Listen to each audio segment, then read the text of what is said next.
A life-changing scholarship was my ticket to freedom, until my own family saw it as their personal ATM, forcing an impossible choice: my future or them. The email felt like a lightning strike, the good kind. It was from the Harrison Foundation, and the subject line simply read, "Congratulations." My hands were shaking so hard I could barely click it open. Inside were the words that would change my entire life. "We are pleased to offer you the 2023 Innovators Scholarship." It wasn't just some $1,000 book grant. This was the whole thing. A full ride for my senior year, a generous living stipend, and even seed funding for my final engineering project. I felt the weight of years of all-nighters, part-time jobs, and constant grinding stress just evaporate. For the first time, I could actually just be a student. I could focus. I could create. My first call was home. I was buzzing, practically vibrating with joy. "Mom? Dad?" "You're not going to believe this," I shouted into the phone, picturing their proud faces. "What is it, honey?" My mom's voice came through, a little too sweet, a little too calm. I laid it all out: the full tuition, the stipend, the project funding. I told them I wouldn't need to work at the diner anymore, that I could finally pour everything I had into my degree. There was a pause on the other end of the line. It was just a second too long. "Well," my mom said finally, "that's a lot of money. Not congratulations, not 'we're so proud of you,' just an observation about the cash value." My dad mumbled something supportive in the background, but he was always background noise when my mom had an agenda. A cold knot started to form in my stomach. "It is," I said cautiously. "It's going to change everything." "It certainly is," she replied, her voice shifting into that tone she used when she was about to lay down the law. "Your sister, Chloe, has been having such a hard time getting her boutique business off the ground. You know how much that initial inventory costs, and with this windfall, well, it's just perfect timing." I felt my blood run cold. "Mom, what are you talking about?" "It's a scholarship. It pays the university directly. The stipend is for my living expenses." "Don't be difficult, honey," she said, the sweetness in her voice now curdled into condescending poison. "Family helps family. We've sacrificed a lot for you to go to that fancy school. It's time you did your part. You need to call them and tell them you can't accept it." I actually laughed, a short, sharp bark of disbelief. "What? Return it? That's not how it works. And why would I do that?" "So the money can go where it's needed," she snapped, her patience gone. "To Chloe. You're already smart. You can get a loan. Chloe needs this opportunity. You are being selfish, hoarding this for yourself when your own sister is struggling." The argument went on for nearly an hour. I explained, I reasoned. I begged her to understand that a scholarship wasn't a winning lottery ticket. It was a dedicated fund tied to my name and my education. She refused to listen, accusing me of looking down on them, of thinking I was better than my family now that I had a little success. Finally, she delivered her ultimatum. "We are having a family dinner on Sunday, 6 p.m. You will come home, and you will explain to me, your father, and your sister how you're going to fix this. You will make this right." She hung up before I could reply. I sat there, staring at my phone, the joy from the email completely leached away, replaced by a furious, burning anger. She was planning an ambush, an intervention where my entire family would pressure me to sabotage my own future for my sister's failing pipe dream. Fine. She wanted a serious discussion about the scholarship. I'd give her one. I took a deep breath, picked up my phone, and said, "Okay, Mom, I'll be there. And I'm bringing a guest, if that's all right. Someone who can help explain the intricacies of the Foundation's rules." "Fine," she said smugly, clearly thinking I was bringing a friend for moral support she could easily intimidate. "Just make sure they understand their place." Oh, she had no idea who I was about to invite to her little family ambush. The next few days were a blur of anxiety. I barely ate, and I walked through my classes like a ghost. My mother's words echoed in my head. "You are being selfish." Was I? Number. This was my future. I had earned it. The anger solidified into a cold, hard resolve.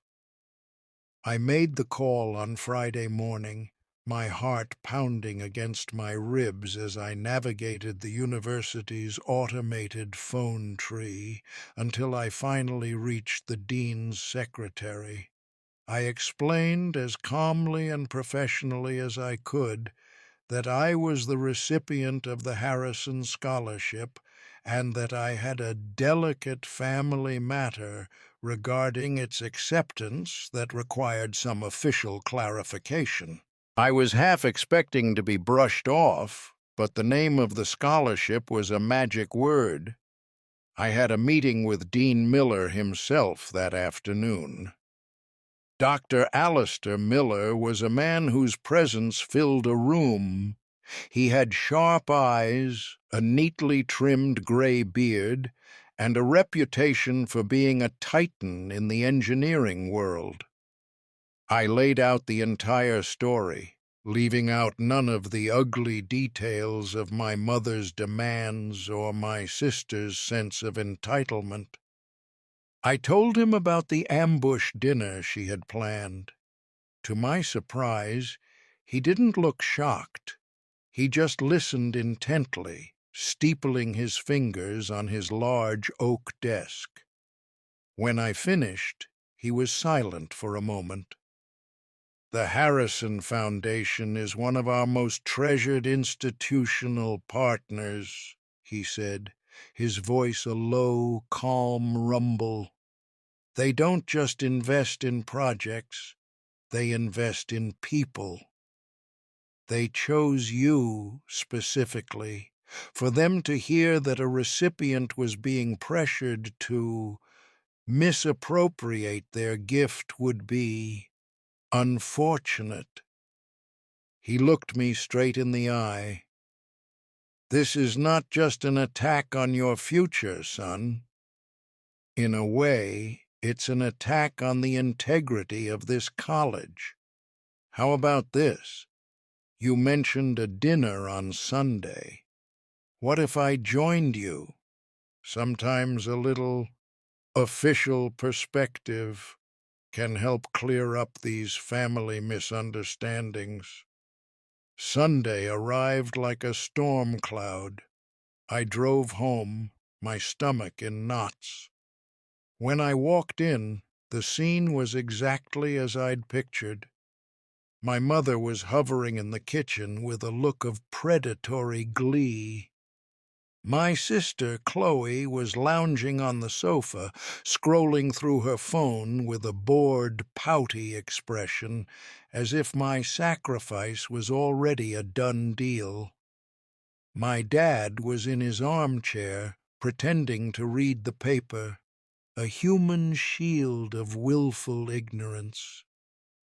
"You're late," my mother chirped, wiping her hands on an apron. "Your guest isn't with you?" Did they get cold feet? "He's just parking," I said, my voice steady. "He'll be here any second." Chloe snorted without looking up from her phone. "Hope you didn't bring that crybaby friend of yours from the diner." This is an adult conversation. Just then, the doorbell rang. A single authoritative chime. My mother's smile widened. "I'll get it," she said, practically bouncing toward the door, ready to greet and dismiss whatever person I'd brought for backup. She swung the door open. Standing on the porch wasn't a fellow student, but a distinguished man in his late 50s, wearing a tweed blazer and holding a bottle of wine. It was Dean Miller. My mother's smile froze, faltered, and then cracked like cheap porcelain. Her brain was whirring, trying to place this man who radiated an aura of importance she couldn't immediately categorize. I stepped forward into the silence. "Mom, Dad, Chloe," I said, my voice ringing with a clarity that surprised even me. "I'd like you to meet my guest. This is Dr. Alistair Miller. He's the Dean of the College of Engineering at my university." The silence that followed was so thick I could feel it pressing on my eardrums.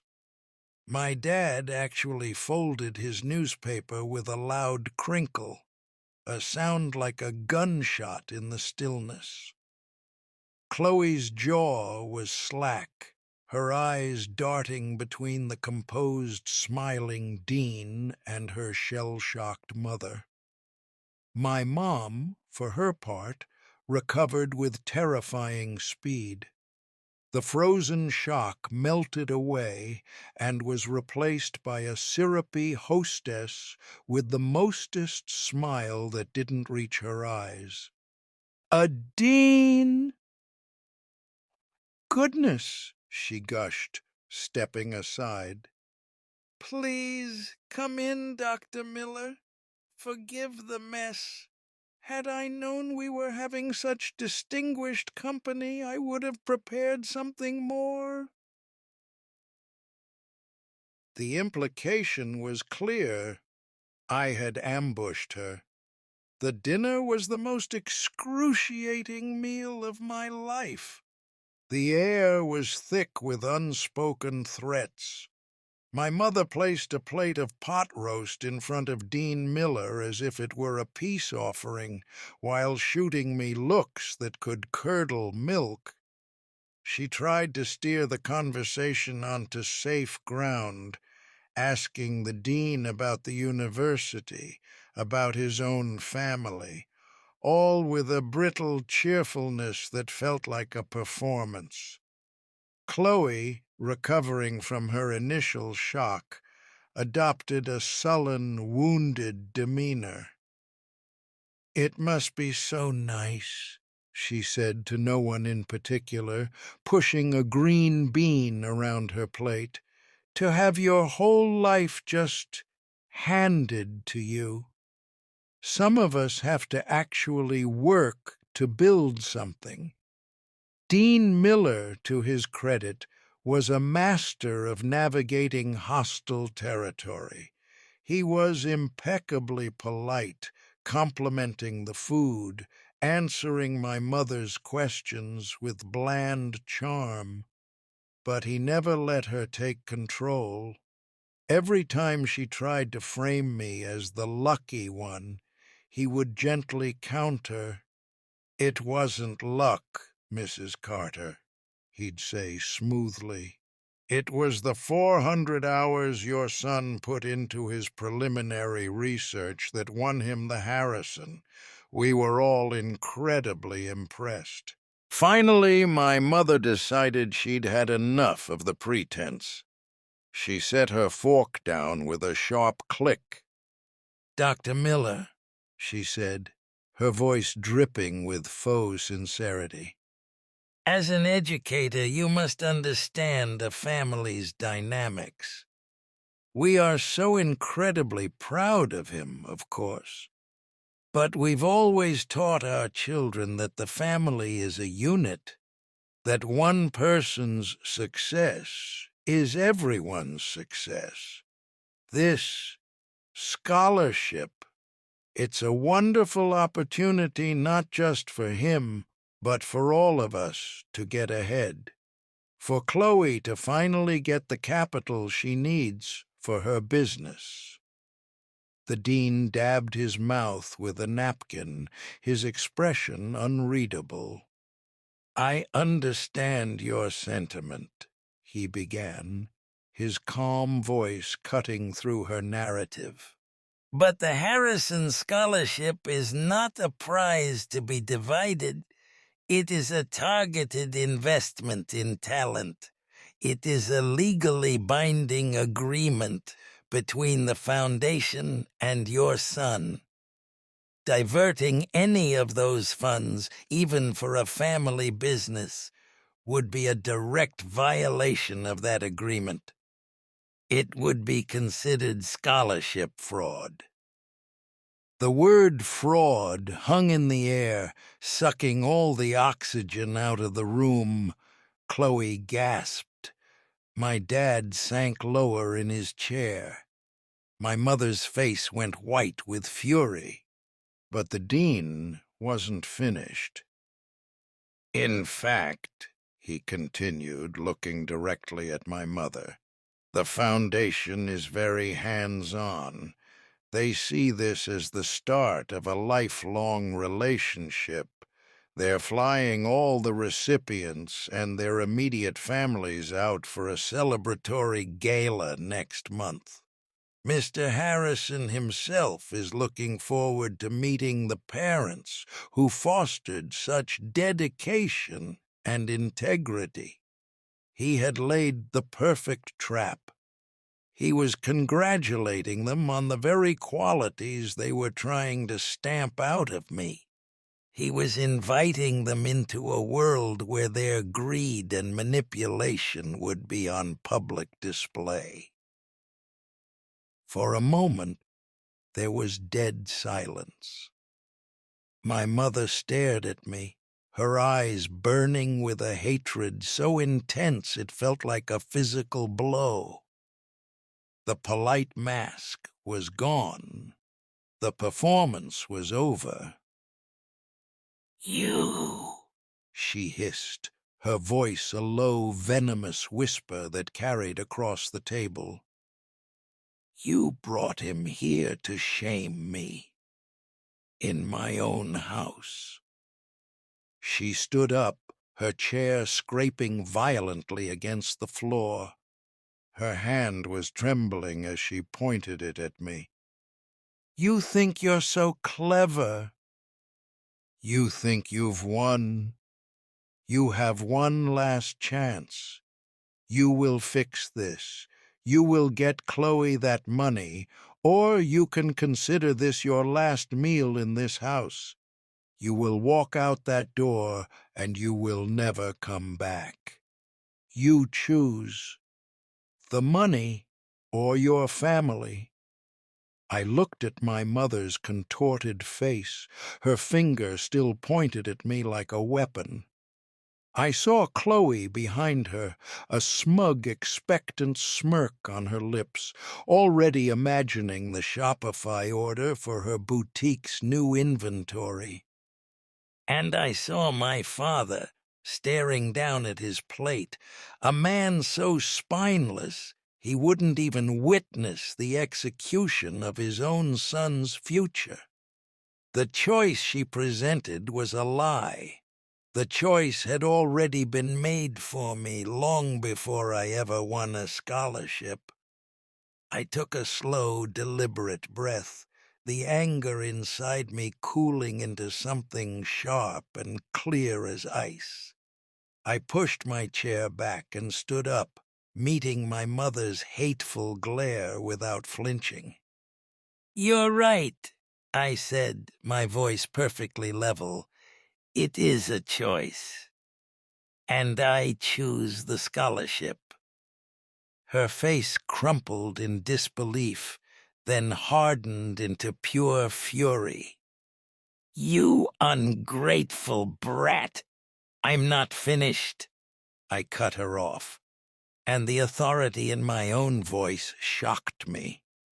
"You talk about family as a unit, but you don't mean a team. You mean a pyramid, with you and Chloe at the top and me at the bottom, holding everything up. This scholarship isn't a family resource. It's my escape route. So no, I won't fix this. I won't get Chloe the money. And you're right, this will be my last meal in this house." Before she could explode, Dean Miller slowly placed his napkin on the table and stood as well. He addressed my mother, but his voice commanded the entire room.